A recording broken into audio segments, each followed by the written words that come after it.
सन्माननीय व्यासपीठ, सौभाग्यवती म्हात्रे आणि आजच्या सत्कार सोहळ्याचे सत्कारमूर्ती मिस्टर म्हात्रे. खरं तर माझी ओळख मी असं सांगते की मी जेव्हा BSTमध्ये अप्रेंटिसशिप आणि प्रोबेशनला आले 1994ला, तेव्हा त्यावेळेचं EDP हे डिपार्टमेंट होतं आणि आमची ओळख तिथलीच. आणि मी EDP म्हणजे माझं माहेर म्हणते, त्यामुळे मिस्टर म्हात्रे हे नेहमीच मला माझं माहेरचं माणूस वाटलं. खूप जवळीक नाही पण खूप लांबचं पण नाही, आमने सामने येणारं, दररोज असणारं. त्याच्या म्हणजे मी जे आता ऐकते ना ते मला सर म्हात्रे सर थोडंसं नवीन वाटतं, पण ही याची थोडीशी कल्पना मला सचिनने दिली होती, माझे मिस्टर. हां, मी म्हटलं अरे म्हात्रे रिटायर्ड होत्यात असं कसं रे, असं कसं म्हणजे 92, 93 आहेत म्हणजे रिटायर्ड आता होणारच, जर तू 94 आणि तू रिटायर्ड होत असेल तर. म्हटलं अरे बापरे. म्हणजे नेहमी आत्तापर्यंत मला असलेला अनुभव असा आहे की ते शांत आहेत, मितभाषी. पण एक मी तुमचं नेहमी ऑब्झर्व मला जे जाणवलं ते तुमचं हास्य नेहमी काहीतरी सांगायचं, की आपण असं म्हणतो ना भरलेल्या गाडीला सांगावं लागत नाही मी भरलेली आहे म्हणून, ती आपल्या कृतीतूनच जड होऊन दाखवते. त्याप्रमाणे तुमचं हास्य किंवा तुमचं चालणं वगैरे होतं ना ते नेहमीच असं काय you are a very settle person अशा अर्थानं all the corners of life असं.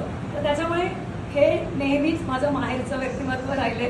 इकडे जे आहेत यांच्याविषयी नेहमी हे मला सांगतात. आम्ही काय म्हणतो खुशाली म्हणतो मालवणी लोक, ती खुशाली आमची नेहमी घेतली जाते आणि दिलीही जाते. तसंच कुठल्याही वाईट किंवा चांगल्या प्रसंगात बरेच वेळा आम्ही आमने सामने होत असतो, भेटत असतो, चौकशी होत असते. आणि इथं आवर्जून सांगण्याची एक गोष्ट आहे जी माझ्या वडिलांशी निगडित आहे. म्हणजे मी मॅडम नाही ना मॅम, जरा चुकले तर माफ करा, पेटू गणेश नाईक असं स्ट्रेट वे बोलते. अगदी तुम्ही येणार असं. आमची एक छोटीशी जागा होती कोपर खैरेला आणि ते जी लोक राहत होती ते आम्हाला परत देत नव्हते आणि त्यांना बाहेर काढणं माझ्या वडिलांना तरी पॉसिबल नव्हतं आणि मलाही नव्हतं. मग आम्ही खूप डिस्कशन सगळं केलं. EDP म्हणजे रती महारथी हे पुन्हा एक लक्षात असून दे, पर्सनल लाईफला आणि ऑफिशियल लाईफला सुद्धा समोर मागे आहेत, तुमच्याबरोबर काम करतात ते दिसत नाही पण तसे नाही अशा अर्थात. मग तिथून ही बातमी आली की तू म्हात्रेंना फोन कर, त्यांच्या मिसेस असं आहे. आणि माझी त्याच्याशी काही ओळख नव्हती मॅडमशी, पण सरांना म्हटलं म्हात्रे सर माझं असं अडचण आहे आणि मला असं समजलेलं आहे.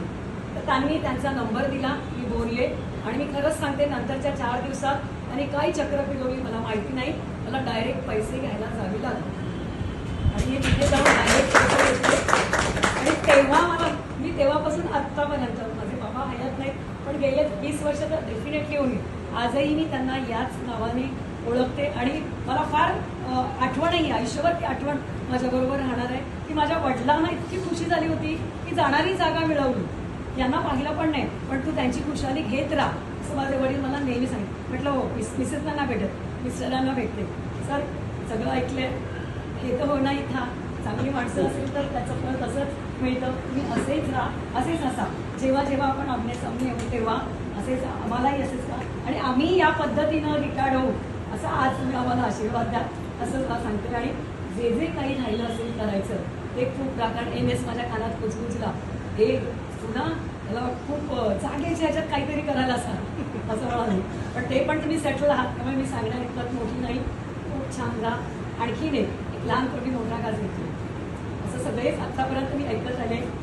मैत्री ही कायम ते इतका मी असं म्हणतो तिला कस्तुरी आहे, जेवढी तुम्ही तिला हातात हे करा तेवढी ती दरवळत जाईल आणि त्याच्यावर बाकी सगळं अवलंबून आहे की तुम्ही मैत्रीत छान असाल तर मित्र सगळे फार छान मिळतात, एकमेकाशी कम्युनिकेट राहतात, मग आपण कुठलेही रोग होत नाही, मग काही सॅडनेस येत नाही, काही आणि कुठल्याही याच्यामध्ये ती लोक धावत येतात, आपण धावत जातो आणि खेळतं वातावरणात आणि सुखकर आणि सुरक्षित